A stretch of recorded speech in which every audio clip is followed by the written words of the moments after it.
So I just binged Castlevania Nocturne in like a day. And I was going to make a full video analysis about the season, but then I realized I didn't have a YouTube channel when the original Castlevania series aired on Netflix, and I know for sure I would have made a video about it if I had. So instead of just talking about Nocturne, I'm going to make a full comprehensive analysis of the entire series. All 4 seasons of the original Castlevania series, as well as the first season of Nocturne. Also, just to clarify, I'm not going to keep saying Castlevania original series and Castlevania Nocturne when talking about different parts of the show. I'm just going to treat the whole show like it's 5 seasons. Castlevania Nocturne is essentially just a sequel to the original Castlevania, so it basically is a season 5 of the show. So I'm just going to say season 5 of Castlevania. It's going to simplify things for me as I'm categorizing it in my head. I kind of just categorize it as season 5 anyway. And we're going to start off with the most controversial topics. Now, I know most of the time in these sort of long-form analysis videos, people generally like to avoid the controversial side of the thing that they're analyzing, which I'm guessing is done so that they don't piss off their audience or alienate them in any way. But I personally think if you do that, you're not truly analyzing the thing that you're claiming to analyze. I do think that there is a right and wrong way to analyze a piece of art. Whether it be a painting, a book, a short story, a movie, a TV show, a video game, it doesn't really matter. You don't just look at it and say how much you liked it or disliked it. There's a little more to it. If you're going to analyze a painting, yes, you talk about how pretty the colors are. You talk about the strokes and the artistry of it all. But you also talk about the mindset of the creator. What were they trying to say? How did their personal life feed into the art that they made? Were they trying to make a political statement or convince people of a certain ideology? What was the purpose of that painting and what were they trying to accomplish by painting it? This is all part of analyzing something, and I don't agree with the mindset that we should avoid it on modern forms of art just because we might alienate the audience. So during this video, I do intend on touching on the more controversial aspects of the series, but I personally feel that if I didn't touch on it, then I'm not properly analyzing this piece of art. And I have absolutely no issues with anyone watching the more controversial sections of this video and having issues with it. If you do, by all means, please comment below and tell me about it. And we can have a real discussion about art the way it was meant to be done. So if you want to hear about all the controversial stuff around the show, then you can watch this first section. If not, you can go down and skip to the next section if you don't care about the controversy. The first controversial topic we're going to talk about is the race swapping. That's right, we're going to talk about sweet, sweet racism. The lifeblood that fuels all discourse in this great country that we live in.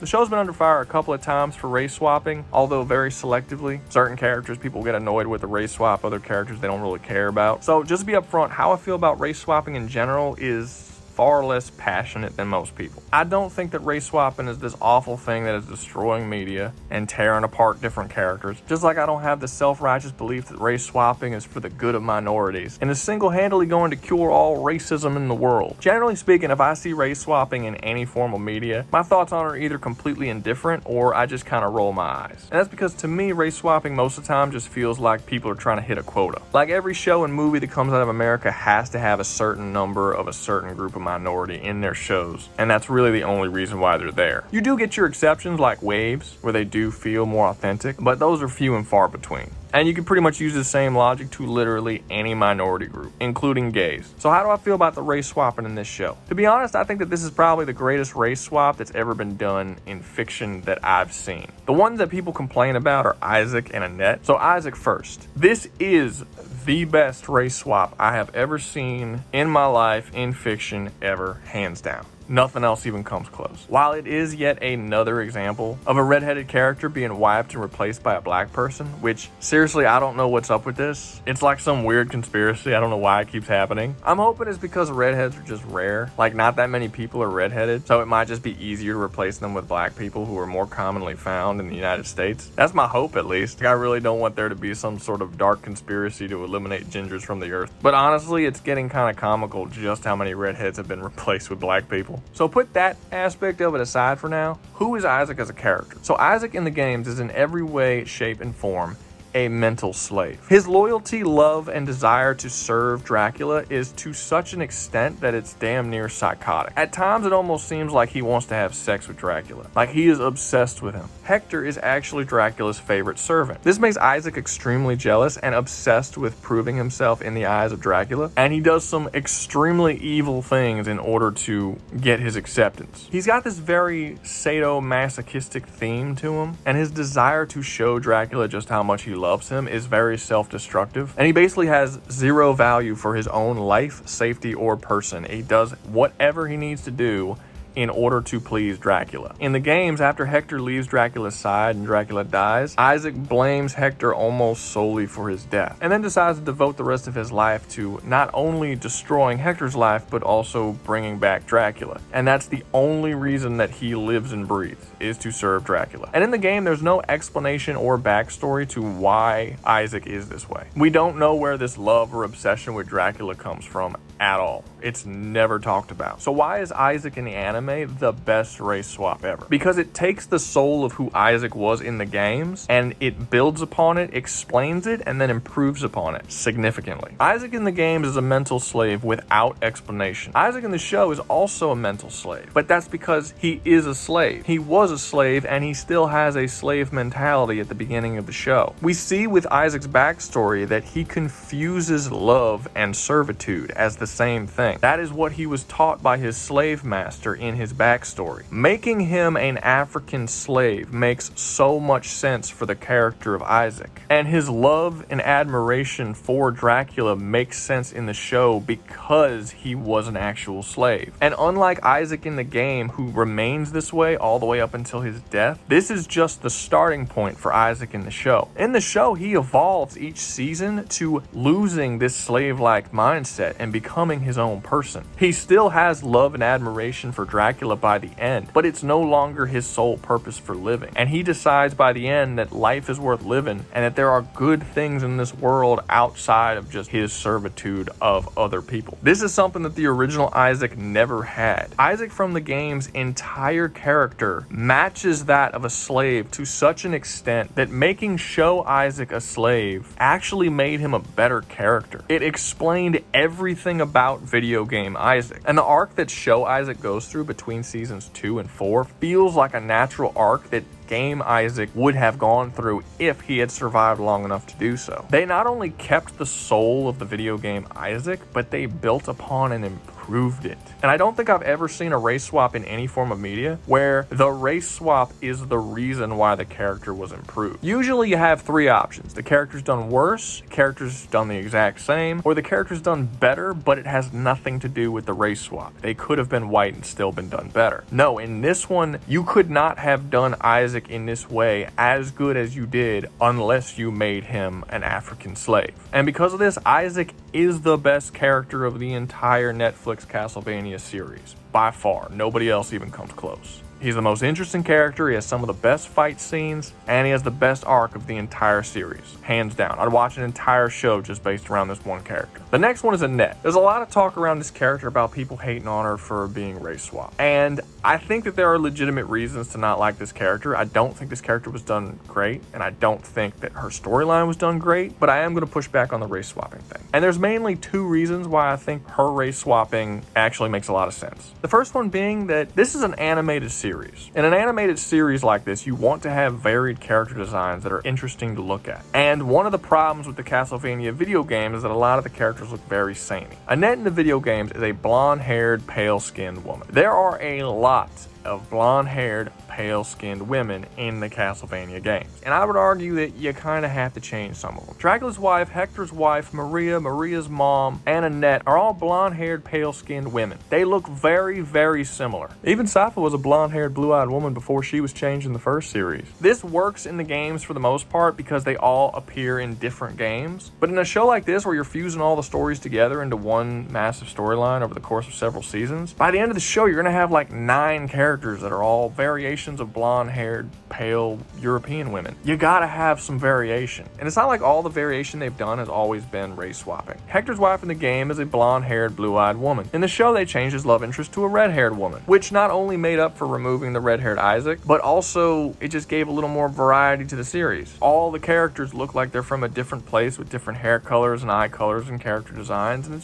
it's interesting to look at and it's appealing. And in Season 5 alone, you have a main cast of 4 characters. Maria, her mom, Richter, and Annette. And if they didn't race swap Annette, you'd have 3 blonde-haired white women in Richter. That's boring character design. You gotta change one of them. And if you're gonna change any of them, it makes sense that it would be Annette. Look, no disrespect to the games or anything, but Annette is a plot device. She can literally be replaced with anything. You can replace her with a bag of money, and it wouldn't change the story of the game. Richter has a bag of money that he likes. Dracula comes in, takes the bag of money, and then he goes to fight Dracula to get the bag of money back. Annette has no character outside of just being something that Richter needs to save. So if she has the least amount of character and the least going on, it makes sense that she's the one that's going to get changed, not Maria, who actually has a lot of story and background. You can't really change her too much. She's related to Sypha's side of the family. She has to look somewhat like her. Annette doesn't have any relations to any other previous characters. You can do whatever you want with her, and she's basically a blank slate. So that's one reason. The second reason why I think it was a good idea to change Annette to a black person is because of the history involved. So the Haitian Revolution was a real historical event that happened at the same time the story of this show takes place, and it was being occupied by France, which is where this story takes place. So it makes sense to have a storyline involving the Haitian Revolution feed directly into this show. The game didn't touch on it at all. It just didn't have anything to do with it. But this is a show that's going to be several seasons long, and it's about the French Revolution. And I don't see any reason at all why you shouldn't add the Haitian Revolution to it when they were directly linked in real life. And if you're going to make the Haitian Revolution a part of the story, the best way to do that is to have a character who is involved with the Haitian Revolution to enter the story that you're currently telling. So you would either create a new character from Haiti, which would take time away from other characters, or you just make one of the characters that is already in there a Haitian character. That way you can more easily have the Haitian Revolution be directly involved in this story. And if you're going to change any of the characters into a Haitian, you might as well change the character that has no story in the games, Annette. This makes so much sense to me. I like the fact that the Haitian Revolution is a part of the story. It's a cool part of history, and it's directly linked to France at the exact same time this story takes place. It should have been in here. Now, having said that, I don't think that they utilize it all that well, and I don't think that Annette is written as well as she could be. But that doesn't mean that it was a bad idea to begin with. It was a good idea that wasn't utilized properly. And I'll get to my issues with Annette when I get to the character analysis portion of the video. But for now, I would say that the race swapping of this series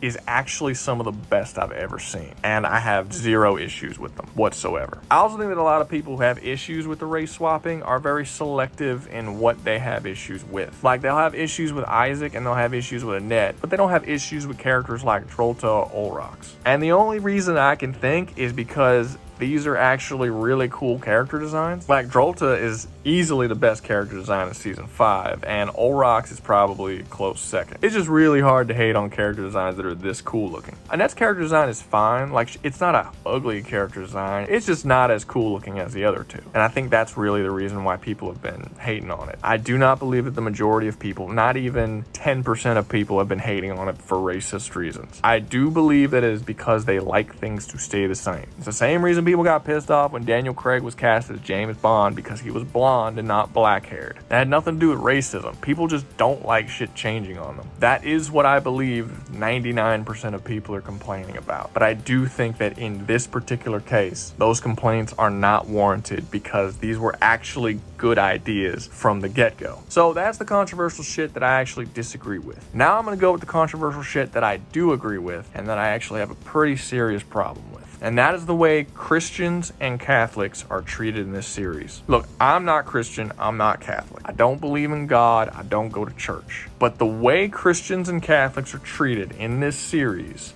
is absolutely reprehensible. Every single Christian and Catholic in this series is treated as a greedy, vicious, power-hungry, stupid, violent, lying, sexually promiscuous monster. And it's absolutely disgusting how they treat them in this show. And this is something that kind of gets on my nerves. People are so willing to get all rowdy about the most superficial stuff, like a white character being changed black. But then when it comes to things like this, where the soul of the series is actually completely shot away with, very few people seem to care. In the original game, characters like Sypha, Trevor, Richter, Annette, these are all Catholic characters. In Sypha's case, she is a devout Catholic and servant of God. Trevor is asked by the Pope to go after Dracula, and he does so. The video games are about holy warriors fighting for God against a true evil, which is Dracula and chaos. That's what the games are about. The vampire killer whip that they use in the show is blessed by God. That's why it's able to kill monsters and why it's passed down from generation to generation through the Belmont clan. They have been entrusted by God to kill monsters and vampires. In the show, they take all the main characters who are Catholic and they remove their Catholicness from them, and then they take all the other characters who are not main characters who are Catholic and they make them absolute pieces of shit. And this happens throughout all 5 seasons.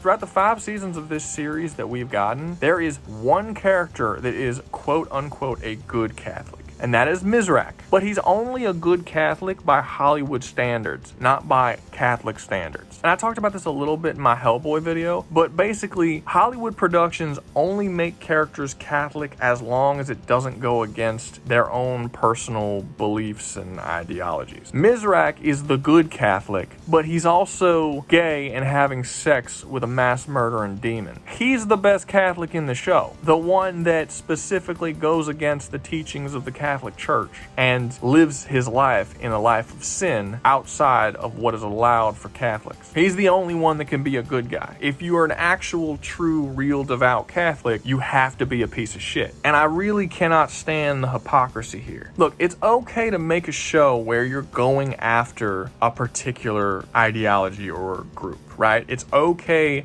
if you want to make a show where it's like, okay, we're going to say what's real and show all the negative sides of the Catholic Church, and that's what our show is going to be about. All right, fine. But if you're going to do that, you have to be consistent about it. For instance, in season 5, there's a character named Edward. Edward is an openly gay man, and everyone around him in Haiti is accepting of his openly gayness. Now, I don't know if you know much about Haiti, but they really don't like gays. They don't like gays today. They sure as shit didn't like gays in 1780. But this show isn't going to show that. They're going to show the Haitians being open and accepting to this gay man being in their ranks. In 1792, where this show takes place, more than 50% of Haitians were Catholic, and the rest were either Pentecostal or Islamic. None of those groups are particularly kind or accepting to gays. Haiti is infamous for its unacceptance and intolerance of gay people. There's no such thing as hate crimes against gays in Haiti. There's no gay marriage, and many different rights are not afforded to gay people. That's the case today as well as back in 1792. But the writing of this show is very biased. They ignore all the good sides of Christianity and Catholicism and show nothing but absolute garbage. Any character that's a good guy that happens to be a Catholic, guess what? They're not a Catholic anymore in this story. Any other beliefs outside of Catholicism or Christianity that has similar issues that the Catholic Church did at this time, they're just going to ignore those completely and show them as being totally good. And I just don't see how you could watch this and not see the absolute hypocrisy. You can't have characters like Maria constantly preaching about treating people right and equality and acceptance of other people,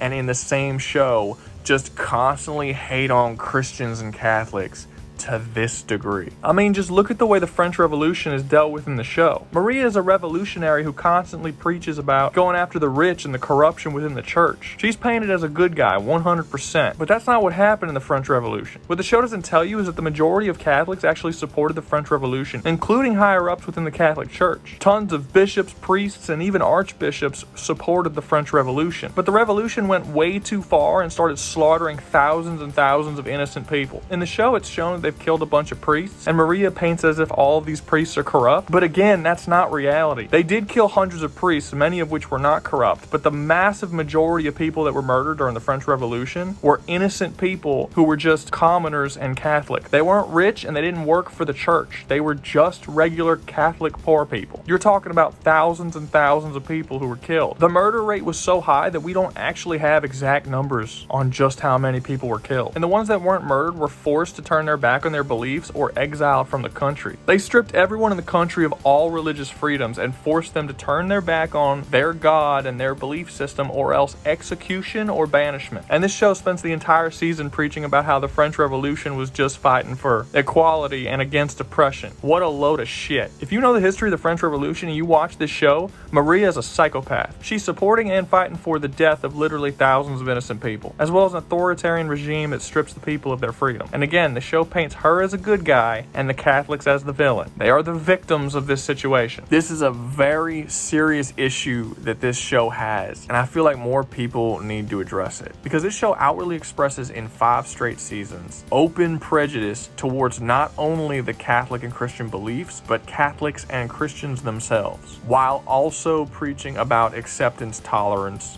and equality. It's hypocritical, it's bullshit, and it needs to be called out for. And it's very hard for me to watch this show and not see it as the writers just forcing their own prejudices into the show. It's well known that Warren Ellis does not like Christianity, Christians, or Catholics. Like, he's openly talked badly about them in the past. And then he was given right in charge of a show that's about a universe where its themes and ideas are heavily tied into Catholicism. And he clearly just used this as an opportunity to bash the ideology for 4 seasons straight. And then they brought in the new writer in season 5, and he continued the trend. Now, speaking of Warren Ellis, let's talk about the final controversial thing I got to say about the show. There is this whole thing about him being charged with sexual coercion to over 60 women. I'm only bringing that up to say that even if that stuff didn't happen, I would still be talking about this next section, which is that Warren Ellis wrote his weird sexual fantasies into the show, and it's really bad.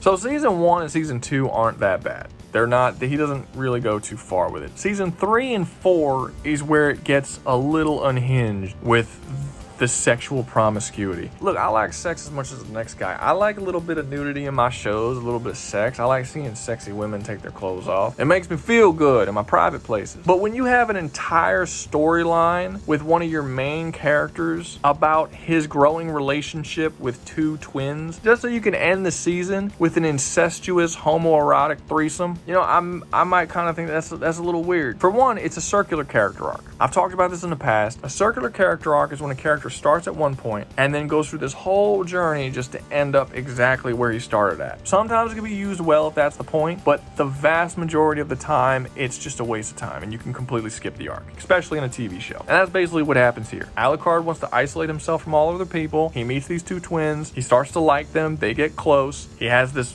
weird incestuous threesome with them, and then they try to kill him in the middle of the incestuous threesome, and then by the end of the show he just comes to the realization, well, I'll go back to being an isolationist. You were doing that already at the beginning of the season. You could have essentially cut out this entire plot line and just had him not be in this season and then have him in season 4, and he'd be the same character he was at the end of season 2. There's no purpose for this to have happened. There's no storyline here. It's all filler. And it's just an excuse to have some weird sexual fetish play out at the end of the season. And this isn't the only time. In season 4, they got the whole storyline about turning Dracula and his wife into a hermaphrodite, because turning them into a hermaphrodite will make the perfect being, and then you can change the world. And it's why, like, again, this is a Castlevania show. Why are we trying to turn Dracula and his wife into a hermaphrodite? Why is that even a part of the show? Am I like the only one living in Looney Tune world where this is a weird storyline? Why is it here? I get that it has origins in philosophy and alchemy, but it's weird and it has nothing to do with Castlevania. And again, this is another one that I think not a whole lot of people have been talking about, but the show just gets very, very strange in seasons 3 and 4. And like I said, I don't want to link this weird sexually promiscuous writing style and in any way afford it to this real life stuff that happened to him, because as a general rule, I don't judge people for any crimes they may have committed unless they are convicted of those crimes. I just think it's a very dangerous presumption to make, to start judging possibly innocent people. Regardless of how likely it is that they are guilty, I still don't want to pass judgment. But I just don't see any way of watching this show and not seeing that this dude just wrote his own sexual fantasies into the show. All 4 seasons are just Warren Ellis's fetishes and biases poured out on a piece of paper and put on screen. I'm sorry, I'm not a fan of it. I don't think I would really get along with Warren Ellis. He seems like a very hateful, freaky person, and he did a lot of really good writing in the show, but he did a lot of really weird shit too. Okay, we're done with the controversial shit. Now let's get to the character analysis of the show. I'm not going to do every single character. If I think a character wasn't predominant enough within the series, I'm not going to cover them. Like, I'm not going to cover Carmilla's henchwomen, or I might just have one comment and then move on. But I am going to try and touch on all the major characters. So let's get started. Trevor Belmont. Trevor's done pretty well. After the church strips him and his family of all their land, because Of course they do. The church has to be as evil as humanly possible in this story. He essentially loses all hope in what he's doing, feels betrayed, and becomes a bum and layabout a drunk, and essentially just a fraction of the man he was before. His story essentially becomes a romance, where his relationship with Sypha brings him back from the brink of depression and self-loathing. In a lot of ways, it's your classic story where a beast is tamed by a beauty, which is pretty on brand for Castlevania. The games often depict men who grow and become better based on the influence and love of a pure and beautiful woman, as well as depict what these men are willing to do in order to protect the ones that they love. So it is pretty cool that that aspect of it was brought into the show. But one of the main things that Trevor really has going for him is that he's very funny and likable. He has a very unique personality with very dry, glasses half empty kind of humor that makes him very entertaining to watch. I do think there's a bit of a problem later on in the series where they don't really focus on his character arc anymore. Like he stops evolving pretty early on. In season 1, he's one way. In season 2, I would say, is where the majority of his character development comes. Once he actually winds up with Sypha and they're in a relationship, that's pretty much it. He doesn't really evolve at all past that point. It's almost like they didn't really know what arcs to give him afterwards. He's less important. The show starts to focus more on characters like Issac and Alucard and Hector, and he takes more of a back seat. He still has a lot of really great fights, and he's still very likable when he's on screen, because I do think he has that in spades. He's probably one of the most likable characters in the whole series. But his arc throughout the show was very much that he was a drunk loser who needed to be brought back into his Belmontness, and his relationship with Sypha did that. And once that was done, we got Trevor Belmont for the rest of the show, and that was all there is to it. It was done really good, but they did run out of stuff to do with him after a while, and it was just him basically cracking jokes and fighting for like the last 2 seasons of the show. Sypha.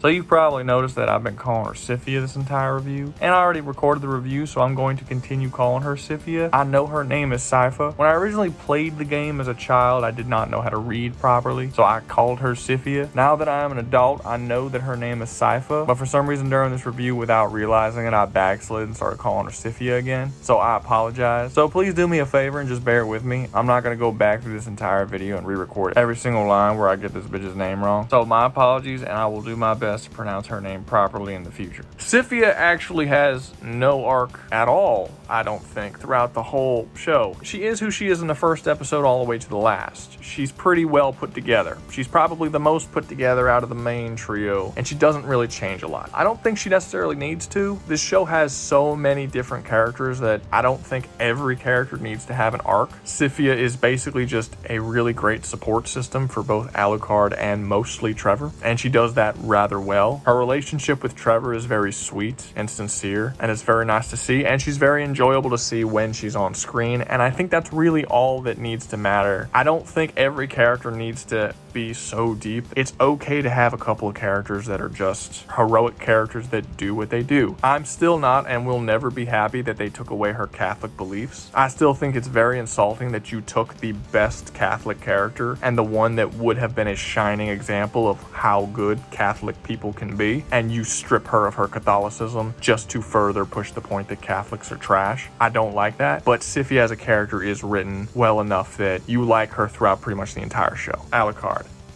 Alucard's all over the place. He's the best in season 2 when he's with Trevor and Sypha and they're doing their whole camaraderie thing. That's clearly where he's better than anywhere else. All the stuff between him and Dracula is absolutely fantastic. The conflict he feels about having to kill his father is done really, really well, and their final confrontation at the end of season 2 is one of the highlights of that original series. His existence in the show makes Dracula a better character, and his relationship with Dracula makes him a better character in the long run. I've already gone over his arc in season 3. It's a waste of time. It is a circular character arc. You could cut it out entirely and have him go from season 2 to season 4, and you would have lost nothing from him. And his arc in season 4 is done pretty well. He basically goes into isolation after what happens in 2, and in 4 is him learning to come out of that isolation. He learns to be with people again, he learns to care about people again, and he sort of becomes the hero that he was always meant to be. So if you take his story in season 2 and 4, you have a good show. If you take it in season 3, it's trash. Saint Germain. Okay, this might even have to be in the controversial section. Saint Germain is a terrible character. I don't like this character in this show. When they introduce him in season 2, he's pretty good. He's super changed from the game, and I don't necessarily think he's quite as interesting as he is in the games, but he's not bad. He's fine. My problem with Saint Germain is that he goes from being a good guy to a bad, like a really bad guy straight up pure evil, some of the stuff he does, to then turning into a good guy again, and I don't buy that transition whatsoever with his character. If you're gonna have a good character turn into a bad character, you need to do one of two things. Either one, you need to make them go through the proper process to slowly become that evil character, or you need to show that in their initial good personality, there was something darker there that could have been evil if they were just pushed in the right direction. In Saint Germain's case, neither of this happened. In the earlier seasons, there is nothing about Saint Germain's character that makes you think that he would be capable of doing the extremely evil things that he eventually ends up doing. And the only thing that really makes him do that evil thing is trying to get to this place to see this woman. And I'm sorry that's not enough. I just get so sick and tired of these sympathetic, with quotation marks, characters that are used in modern writing. I'm sorry. Having something sad happen to you is not justification for doing incredibly evil shit. It will never be justification. No, you cannot be redeemed by just undoing the bad shit that you did. You're still a piece of crap, and I don't buy your transition. You would have to be a pretty messed up person to be capable of doing these evil things even before the bad thing happened to you. Nobody just flips a switch like that. It doesn't happen, at least not to people who are not mentally ill. Saint Germain in the game is a far more interesting character. He is a very powerful time traveler, and he's known as the Traveler. Basically, because of his ability to travel through time and control time like he does, he is aware of everything that has happened and everything that will happen throughout the entirety of the Castlevania story. He's written as a very mysterious character who you don't know his desires or his motivations. The only thing you know about him is that he knows everything, and he makes changes here and there for some reason. You don't know why he makes the changes. You don't know what kind of outcome he's trying to get. There are hints that the outcomes that he's trying to get are good, that he's a good guy, but there's nothing really concrete, and nobody can ever really trust him 100% because he doesn't tell anyone anything. He just sort of makes edits here and there. In the games, he's incredibly powerful. He's strong enough to defeat Death and also Hector. That's another one. Hector's actually really powerful in the games. We'll get to that later. Despite the fact that Saint Germain has way less actual story in the games than he does in the show, he's just vastly more interesting in the games. He has this really cool swagger about him where every single room he enters, he always knows that he's the smartest guy in the room and he's the most powerful guy in the room. It doesn't come off as arrogance or ego. It comes off more as like, this is a guy that you might want to listen to. So I've never been in the mindset that an adaptation of a character has to be identical to the character that you're adapting. But in this case, I do think that Saint Germain was a massive step down from the game version, and I would have preferred them just leave him as he is. Hector. Oh God, Hector. Hector is the worst character in the show. Hector is one of my favorite characters in the Castlevania game series. In the games, Hector is a reflection of Dracula. Both were very, very evil men until they fell in love with women and married them. And then those women get killed, and whereas Dracula kind of lost his mind and went on a massive killing spree, Hector basically spends his entire game tinkering on the brink of doing that, but then inevitably remembering the man that his wife wanted him to be and not turning his back on the idea of what she was. Unlike Dracula, who wallowed in his own anger and self-pity. In the games, he's a Devil Forge Master, which is an extremely powerful human. Basically the most powerful humans that exist. He was one of two of Dracula's generals, Hector and Issac, and he was the most powerful Forge Master in the world. The man was capable of beating Death and a admittedly weaker version of Dracula. He was able to fight against Trevor on par. In the games, Hector's story is basically a vengeance story. Essentially, while Hector was working for Dracula, he fell in love with a woman and then left, abandoning Dracula during his time of need, around the time Trevor and Alucard and Sypha showed up at his door to kill him. After Dracula was defeated by Trevor and them, Issac blamed Hector for his death because he abandoned him and he wasn't there to defend Dracula during that confrontation. This pisses Issac off and he decides to ruin Hector's life. And he does this by murdering Hector's wife. He convinced people that she was a witch and then she gets burned alive. And yes, the show did take the death of Hector's wife and give it to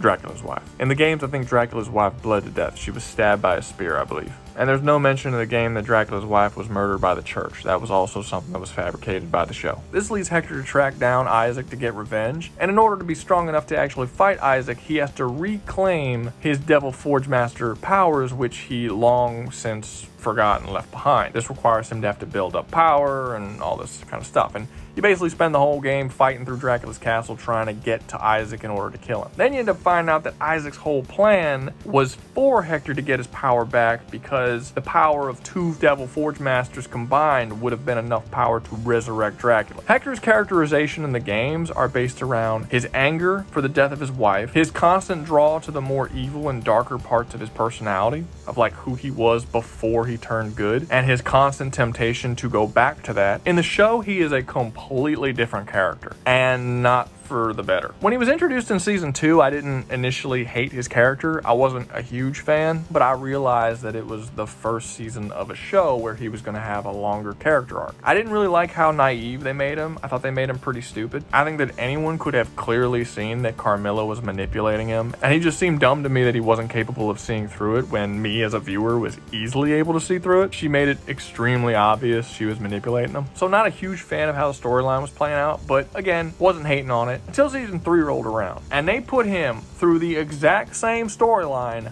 again. He gets manipulated and tricked into doing something really stupid by another female vampire the exact same way that he did in season 2. And this time it was even more dumb, because this was the vampire that was imprisoning him. It was his captor. He allowed himself to get manipulated in the same way by someone who works for the person who just manipulated him and who is locking him in a prison. He was stupid in season 2. He's retarded in season 3. And the thing is that the writing doesn't really support how stupid he is. Everyone in the show constantly talks about how smart he is. Even Dracula, who is a genius in the show, talks about just how intelligent Hector is. But you don't see it at all until maybe the very, very end of season 4. And even then, it's not like that smart. He's made so many dumb decisions by that point and been manipulated so many times that it's kind of too late. This is a really bad example of telling and not showing. You can't keep telling me that he's super intelligent and keep showing him do stupid stuff. You see, in the show, they made his main personality trait that he's naive and that he's easily fooled and gullible. That's his main personality trait in the show. And I do think that they got that character trait from the games, because like in the game, he goes through this whole storyline and then you find out at the end that he was actually being tricked by Issac in order to bring Dracula back to life. So I think they took that aspect of the game and decided to basically make that his main trait. But they kind of missed the point. He didn't get manipulated by Issac, and it wasn't because of naivety. The problem with Hector in the games is that he didn't care what happened. He was on a self-destructive mission to kill Issac. He didn't care about what happened to him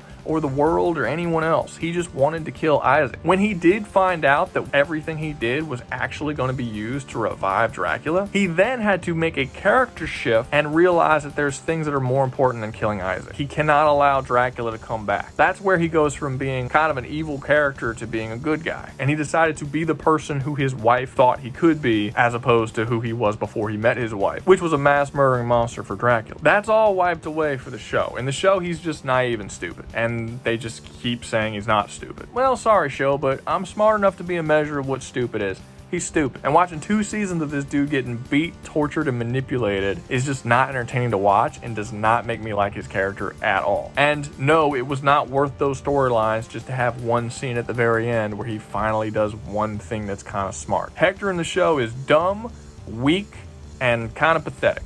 And I don't like him at all, which is a major bummer because Hector is kind of one of my favorite characters in the video games. I've played Curse of Darkness more than any other Castlevania game. Issac.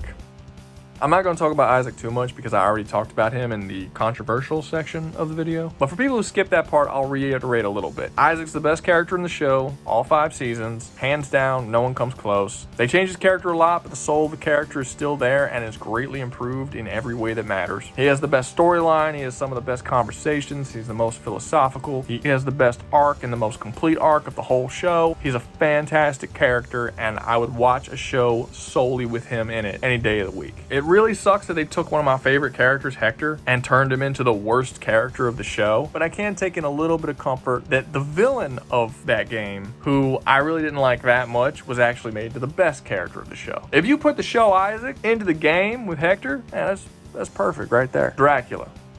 So all the stuff that I said about Saint Germain, about the whole sympathetic villain thing, does not apply here for Dracula at all. Dracula is done really well. He is not an example of a modern sympathetic villain. My issue with Saint Germain, you take a good guy, you have something bad happen to him, now he's a bad guy. And he's just straight up pure evil. And to me, it's just unbelievable that a good, normal person with one thing happen to them, regardless of how bad, would make them turn to mass murder and all the awful shit that they do. They fix this with Dracula because Dracula is not a good person. Dracula is a really bad guy at the beginning of this show. Dracula meeting and marrying his wife did not turn him into a good person. He's a bad person who is currently happy and living in bliss with the love of his life, but he did not turn into a good person. He just wasn't doing all the evil shit because he didn't have to. He's happy. When his wife is about to be burnt alive, she is pleading to Dracula, begging for him not to kill everybody because she knows that that's something he's capable of doing. She knows he's not a good guy. This is a bad guy who fell in love with a pretty good woman who just accepts that he's a bad guy. And because of this, I would consider him a good example of a sympathetic villain because the evil things he does are now more understandable than they otherwise would have been. I can't buy a good person doing super evil things because one bad thing happens to them.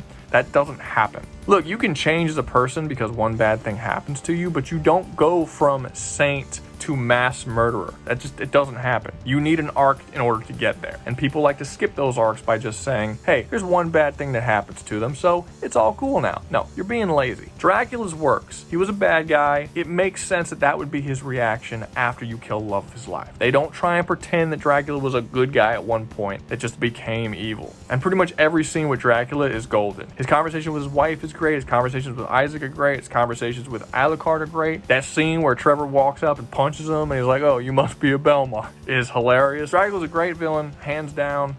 Got no problems with him. Carmilla. I feel like I should like Carmilla more than I do because she's not a bad character, but I've just seen this character so many times in the last couple of years.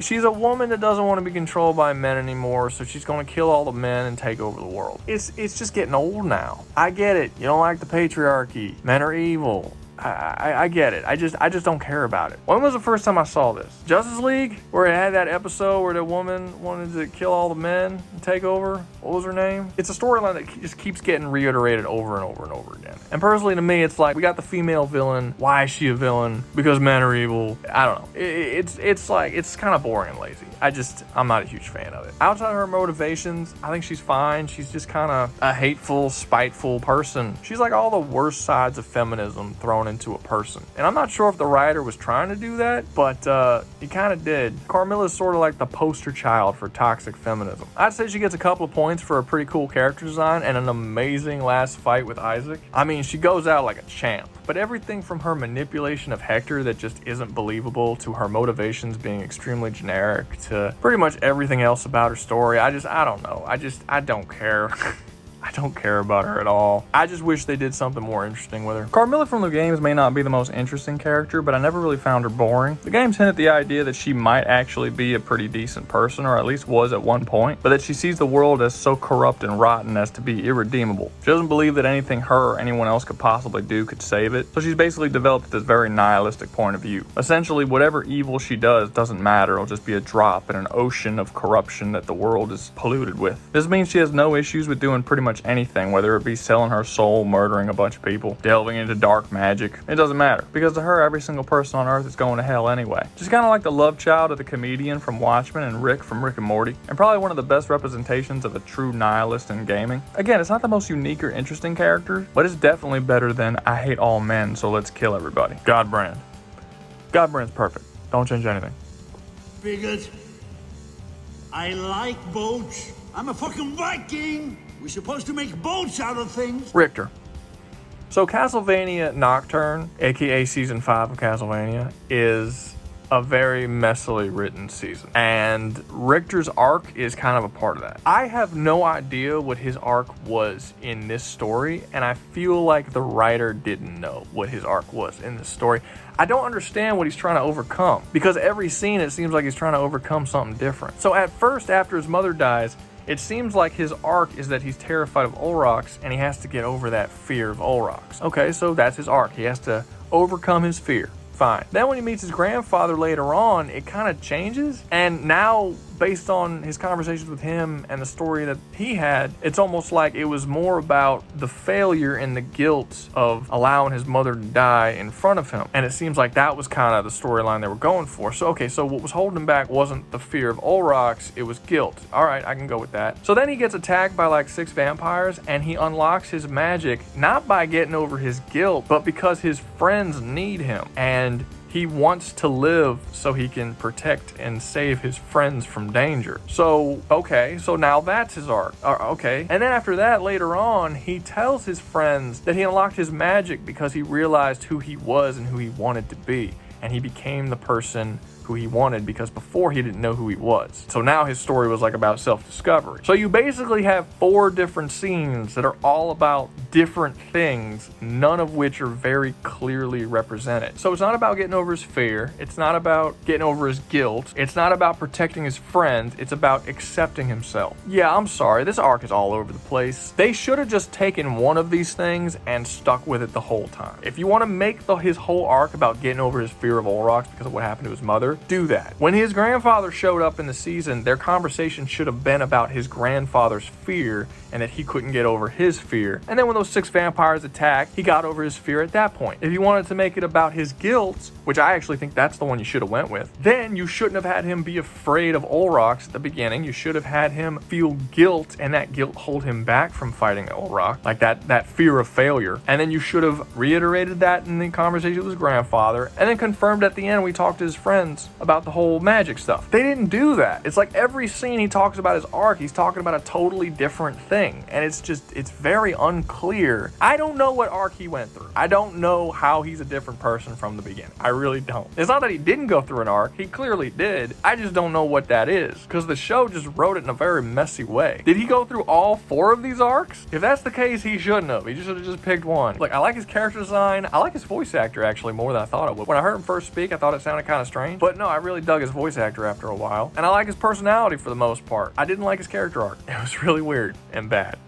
I didn't like it at all. I'm not really into him. He's nowhere near the quality of Trevor. He just doesn't match up. And the worst thing about all this is that it was entirely unnecessary. There's this popular opinion that Richter from the games needed his story to be completely changed because he's a very simplistic character and doesn't have a whole lot going on. And while I agree he's a simplistic character, that doesn't mean he's a bad character. Just like being a complex character doesn't automatically make you good. You have to actually write a good story, and Richter from the games has a pretty decent one. See, Richter in the games is actually one of the most powerful Belmonts who's ever lived, as well as being the youngest to ever face Dracula. He's brash and hot-headed and kind of does whatever he wants, and jumps into action without actually thinking it through. And unlike the other Belmonts who hunt monsters and vampires because it's their duty to, Richter does it because he genuinely enjoys fighting monsters and vampires. He finds it exciting and fun, and he enjoys it in a way no one else really does. So when he eventually kills Dracula, because every Belmont has to kill Dracula at some point or another, he doesn't retire in peace like all the other Belmonts. He's actually kind of miserable. He yearns to return to that part of his life where he was just fighting monsters and having a jolly old time doing it. That's when this character named Dark Priest Shaft shows up, which is probably going to end up being the Abbot in the show, which is going to suck. But he ends up using magic to manipulate Richter into taking control of Dracula's castle and trying to bring Dracula back to life. See, what makes this so interesting is that Richter is far more powerful than Shaft. Shaft isn't capable of mind controlling Richter. He's only capable of enhancing feelings that Richter already had in him. So Richter doesn't try to bring back Dracula because he's under mind control. He tries to bring back Dracula because he really yearns for Dracula's return, even without Shaft doing anything to him. Shaft preys on his desires and feelings, and it works. Because of this, Richter ends up getting a lot of people killed, and when he finally comes to his senses, he feels like a complete and utter failure. He turned on everything that he believed on and that the Belmont name stood for, all because of his own desires. The end of Richter's story is not a happy one. He gives up the vampire killer whip to somebody else more deserving than him, and then he punishes himself by going to live the rest of his life in seclusion, all the way up until his death. Richter's story ends up being something of a Greek tragedy, of a young and inexperienced warrior who is very talented, who succumbs to his own personal weaknesses and demons. By the end of the games, he's a much wiser but very broken down man. The Richter from the games has more in common with Juiced from the shows than he does Richter. He is a 3-dimensional character with a full character arc, and the most tragic thing about it is that the writers of this show completely abandoned all of this for a very messy story. Castlevania Nocturne could have been a very unorthodox story that we don't don't really see very often. About a fun, young warrior who goes out and makes mistakes, and through his many failures becomes a much wiser but broken man. You cannot look me in the eyes and tell me that this would not have been an interesting story. We really lost out on something special here. Annette.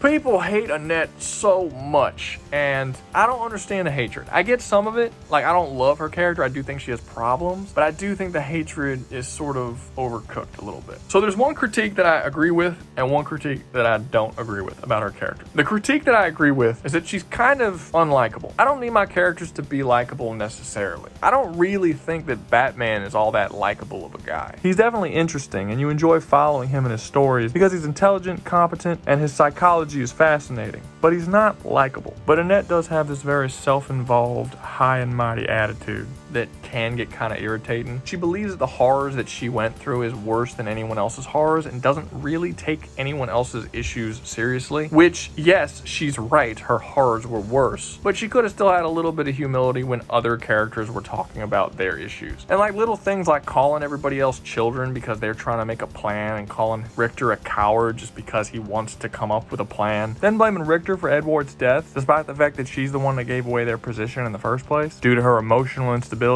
She's just not the most likable character, and I think that that's an understandable critique to have for her. Again, I don't really hate her like a lot of other people do, but I do understand the critique. And I do hope she goes through an arc that makes her character less unlikable, or if they want to keep her being unlikable, then they need to do something else with her character that makes us attached to her, like Batman. Give her things that make us like her despite her being unlikable. The one critique with her character that I absolutely will not agree with and cannot agree with is people hate on her for harshly judging Richter for running away from the battle, for abandoning them. I'm on board with her 100%. These are revolutionaries fighting a war. Richter is a deserter. He allowed his fear to dominate him in a way where he abandoned his friends to die. And I've heard the argument that it was unfair for Annette to hold Richter accountable for his actions since he suffered from PTSD and has serious mental health issues, but I have two problems with that. One, this is 1792. Nobody knows what PTSD is. It's unreasonable for you to expect Annette to be aware of something that no one will be aware of for another 200 years. And secondly, if you've ever actually met somebody with PTSD or just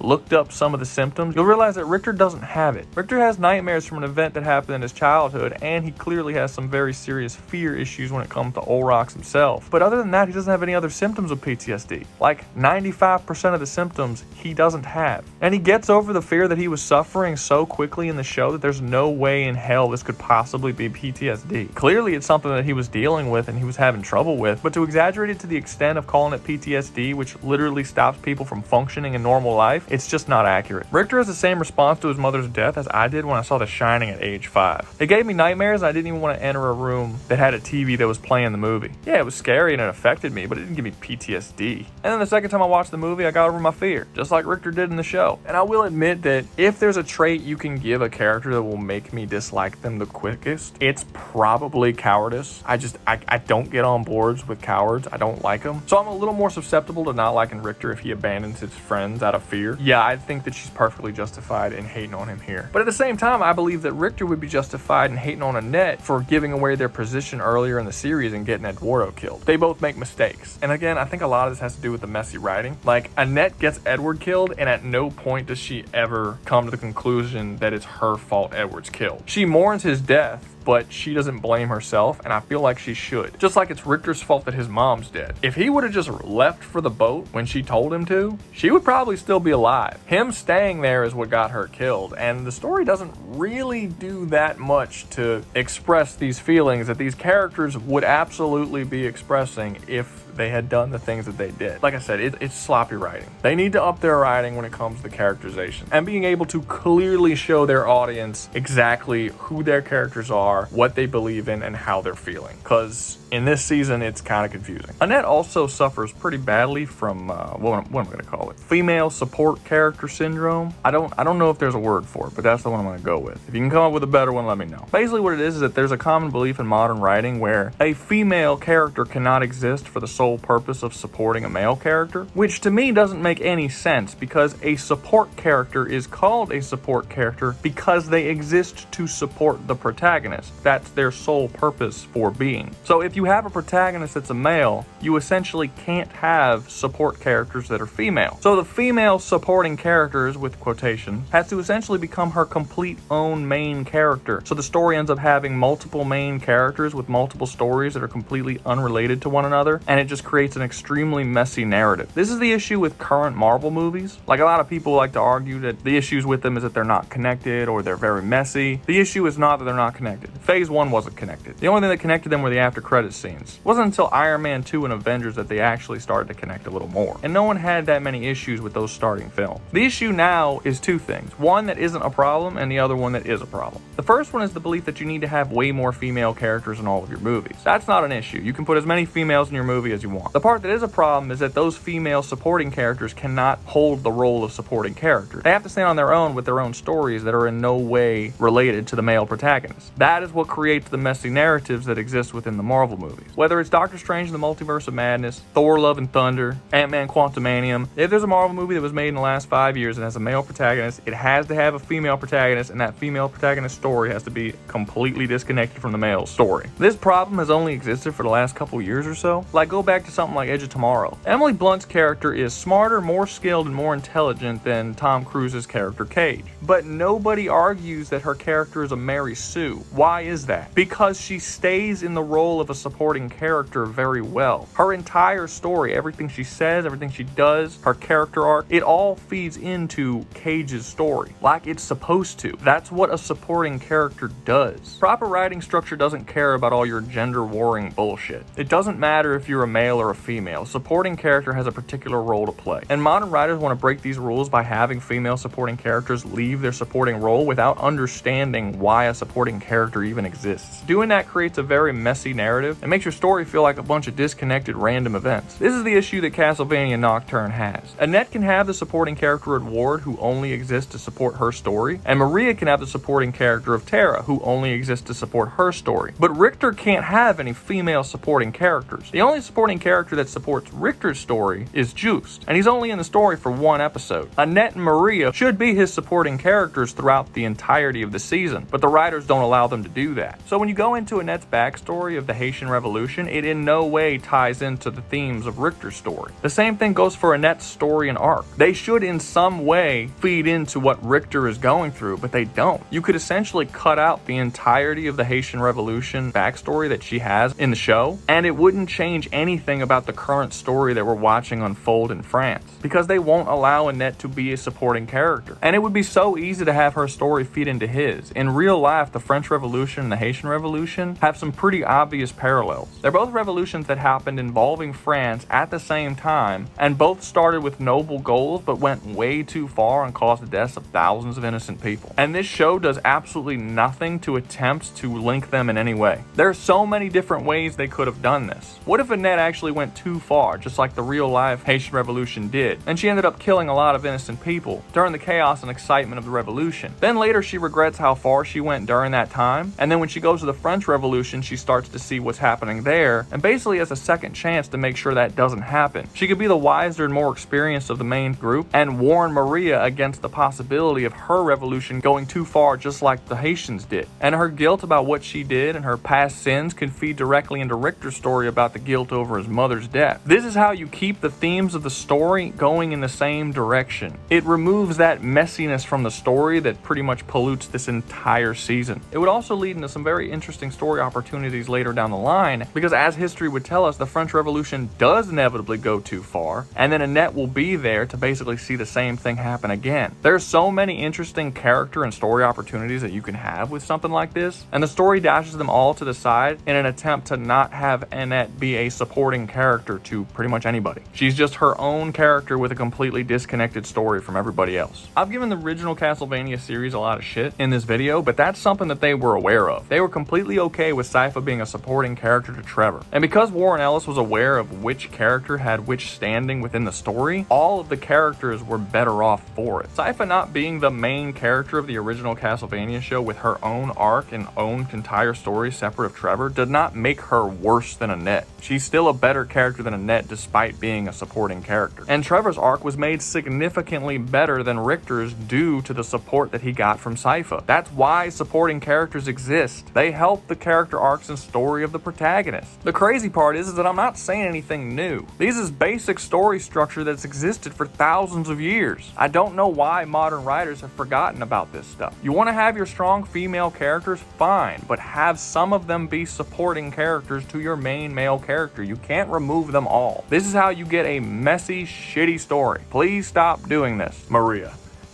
I absolutely hate Maria. I know for a lot of people it's Annette. For me, it's Maria. I don't like Maria in this show at all. All she does is stand around and bitch about oppression and taking down rich people and taking down the Catholic Church. She is essentially a mouthpiece for the very anti-Catholic message of this series as a whole, and they took it all and dumped it all into one character, which is Maria. She's the one who verbally expresses it the most often. So no, I don't like her character because I don't like the anti-Catholic message that the show pushes. I don't like the anti-any group of people message, regardless of what group it is. If she was anti-Buddhist and just hating on Buddhists, I'd have the same reaction. I don't like it, and I think Maria is a piece of shit character. I talk about her character in way more detail in the controversy section of the video. If you skip that section, you want to know more about my thoughts on it, go back and watch that. Tera. This is one of the characters I don't have much to say about. She's a loving mother and she's supportive of Maria, and there really isn't that much more to say about her. She has a direct link to the villain of the season. She's fine. I think she'll be more interesting in how her turning into a vampire at the end of the season will affect her daughter. And I think she's really going to be a plot device to affect and change Maria, which maybe I would care about more if I gave a shit about Maria and didn't think Maria was awful. But hey, we'll see. I would compare Tera's character to her game counterpart, but she doesn't really have a game counterpart. There is a Tera in the games, but she's nothing like Tera in the show. She's not Maria's mother. She's like 19 years old, and she's a nun that gets kidnapped with a bunch of other people that Richter has to go save. That's about it. Tera in the show is basically just a reference to that character more than an actual adaptation of her. The Abbot.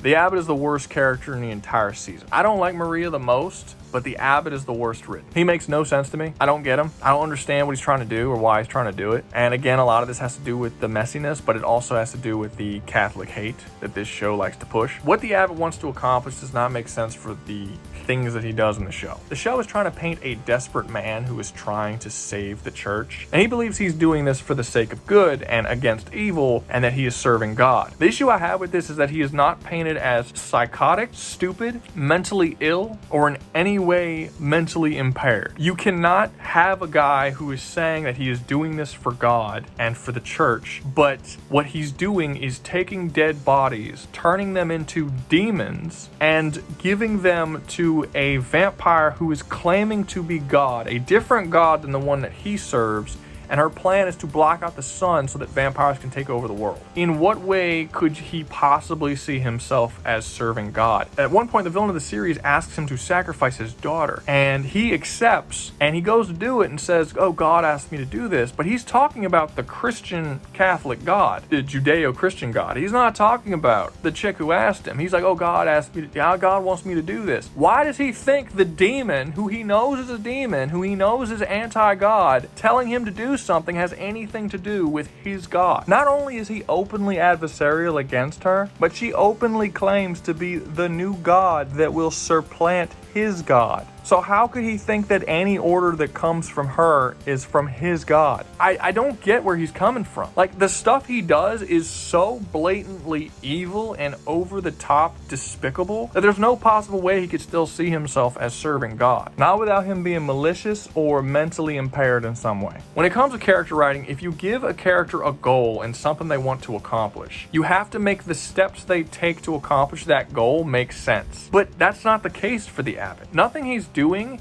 is going to accomplish his goal or feels like it would fit his belief systems or who he is at all. He is an absolutely garbage character who, again, is greatly affected by the messy writing and the fact that the writer of the show doesn't like Catholics, and they do not paint Catholics in a good light. The Abbot is one of the best examples of a Catholic being written in a terrible, garbage, trash light. And this didn't have to happen. This character could have been one of the best of the entire season, and it only would have taken a couple of small changes in the writing to do so. Just off the top of my head, you could have had Erzsebeth not be so open about the fact that she was going to supplant God and had her play the game of someone who was supporting his God, basically trick him into doing this stuff, thinking that he was serving God. Or you can have him playing the sacrificial lamb, where he was knowingly damning his soul, but he was doing it so that he could save the Catholic Church and Catholics as a whole. Either one of those would have worked and wouldn't have made him seem like an irrational idiot, because as is, it's basically impossible to follow his logic. It just doesn't make sense. Myrax.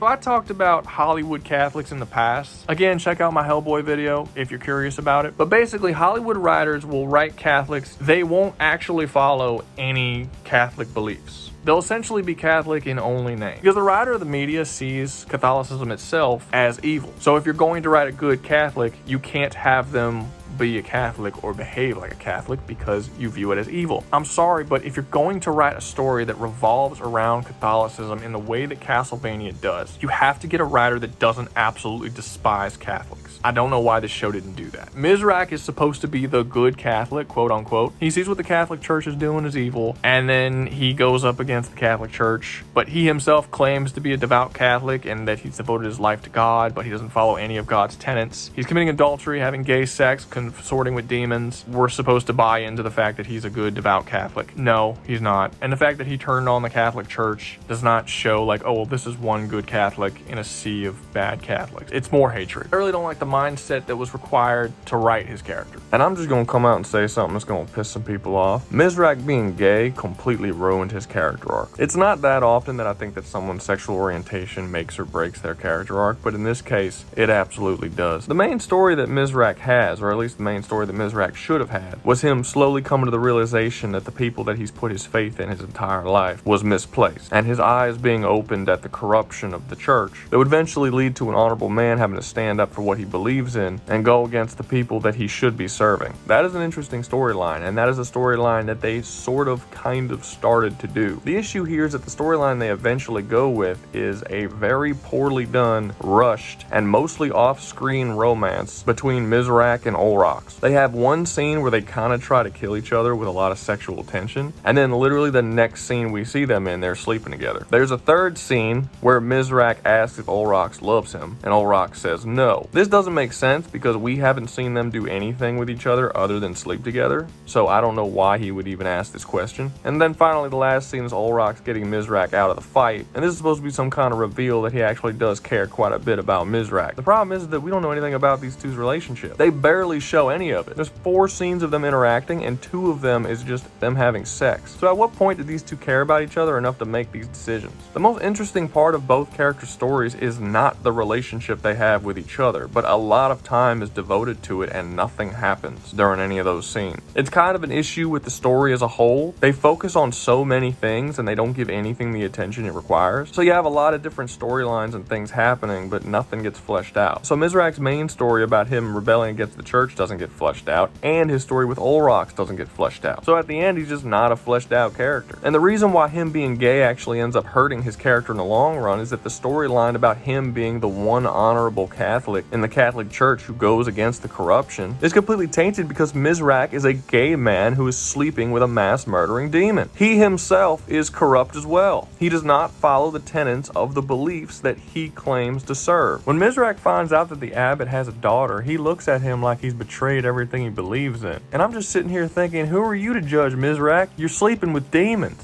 There was no reason to make him gay in this show. You could have devoted way less time to the Myrax-Olrox relationship, made it a friendship, and still had Olrox get Myrax out of there for the sake of his friend. That would have made way more sense because you don't need that many scenes to convince an audience that 2 people are friends, but you need way more time to convince them that they're in love. And you didn't do that. Now, one thing I think you could have done is had Olrox start developing feelings for Myrax without Myrax really realizing this. And then when Olrox pulls him out of there at the end of the season, that's when it's revealed that he actually has feelings for him. form, and then Myrax doesn't really know how to react to this. You can then have their relationship develop from season 2 on, and possibly blossom into a romance or not. But again, this show is trying to squeeze so much and has so little patience for its own story, and it just had to have the required gay romance despite the fact that it makes no sense whatsoever. So while I have no issues with Olrox being gay, I think Myrax's character was negatively affected by it quite a bit. Olrox. I actually really like Olrox. They changed his design completely from the game. In case you didn't know, Olrox is actually supposed to be based on Count Orlok from Nosferatu, and he kind of looks like Count Orlok from Nosferatu. But in this, they just changed him into a Native American, but he's the only person who looks like that in the whole series. He has a very unique look, and he looks really appealing. He's a very pretty dude. I like his voice. It's very deep and whispery and sounds very alluring. I like the mystery behind his character, that we don't actually know what he wants or why he wants it. We don't know why he joined the villain of the series, the same way we don't know why he betrayed her, and I'm excited to see his character evolve a little more. I think right now that you can't really consider him too much of a villain. I will say that I do have a fear that they're going to turn him into a good guy, and I don't want him to be. Right now, it seems like everything he's done has been kind of justified, and I want him to remain a villain like he was in the games, because I find him to be one of the more interesting characters, and I think he would make a very good villain, and he's really the only villain that I like in this show, so please keep him a villain. But yeah, as far as he goes, I like him, but I'm waiting to see where he goes. Drolta.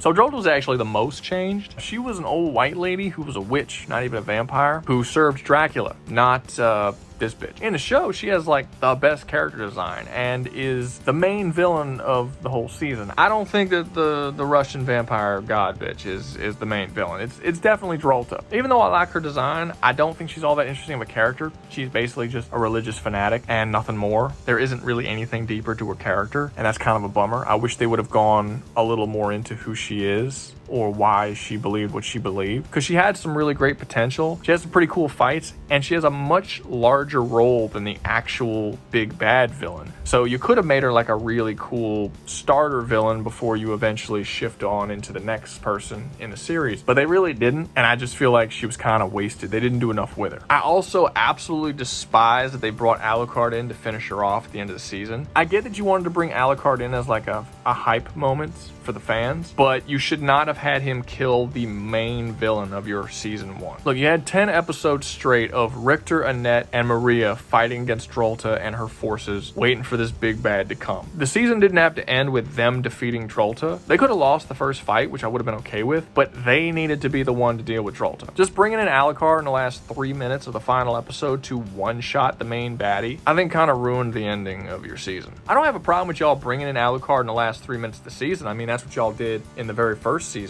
But if he was going to jump in and protect them from something, he should have protected them from like a mob of vampires or some massive thing falling on them, or I don't know, something that came in and saved the day, but not kill their main villain they've been trying to defeat for the whole season. That was just awful. And even though you could have killed Drolta and had it work, I don't really think you should have. You should have kept Drolta around and continued her story in season 2. We could have come to better understand her reasonings as you slowly made her a better and better character throughout each of the seasons. If they just would have given a little bit more focus to her character, maybe a backstory or some kind of explanation as to why she was so loyal to Erzsebeth, give her something of a character outside of just a servant, and not kill her off at the end of the season, she could have been something of a Darth Vader to Erzsebeth's Palpatine, or a Saruman to Erzsebeth's Sauron. But they didn't. They just killed her. She's the definition of a wasted potential character. Erzsebeth. Funny enough, I actually finished recording the video and forgot to make a section about Erzsebeth. So now I have to go back and record this section. That's how boring and shitty this villain is. She's absolutely the worst villain of the season. She's boring, generic, uninteresting. I don't understand what she's doing or how she's doing it, and all she does is spew the same shit about being a god and taking over. There's nothing to grasp onto or that is appealing about her character. Like, we know what she wants. She wants to block out the sun and have vampires take over the world, basically. And we know she's capable of doing this because she has the blood of a god. The problem is that what's changed now from the last couple hundred years she's been alive? Like, why does she only have the power to block out the sun now? What did she do to get that power? And why did she wait so long to do it? Why does she have this transformation right now? How is she doing any of this? We don't know. they don't explain it. Also, how does she get so many people to believe it? She has this massive cult of believers that all think that she can do this without any evidence from her as to how she could. How'd she get so many people on board with this? I mean, she's clearly never blocked out the sun before or shown any amount of power like this before this season. So what did she do to convince them all of this? I'd understand it a bit more if they were just on her side because she was a powerful vampire, but making them all fanatic believers like this and not showing us how she was able to make them that way just seems like a massive hole in the story to me. If there were scenes of her being extremely charismatic and being able to convince people of things, then maybe I can get more on board, but she isn't charismatic. She just spews the same generic shit that every other wannabe god does. And she's kind of the main reason why I'm so bummed out Drolta's dead, because despite Drolta not being fleshed out properly, she was way more interesting than Erzsebeth is, and I'm kind of bummed we're just left with this bitch now. Like, no joke, I've been calling her Russian bitch throughout this whole video because I couldn't remember her name. I had to look it up before making this section. She's that dull to me. I put her as slightly less interesting as a slave master who owned Annette. This show really has to up its game with its villain characters. So in conclusion, what do I think about the Castlevania series? I think it's probably the most extreme mixed bag I've ever watched in my life. The good stuff in this show is so good. It's like peak fiction. The bad stuff in this show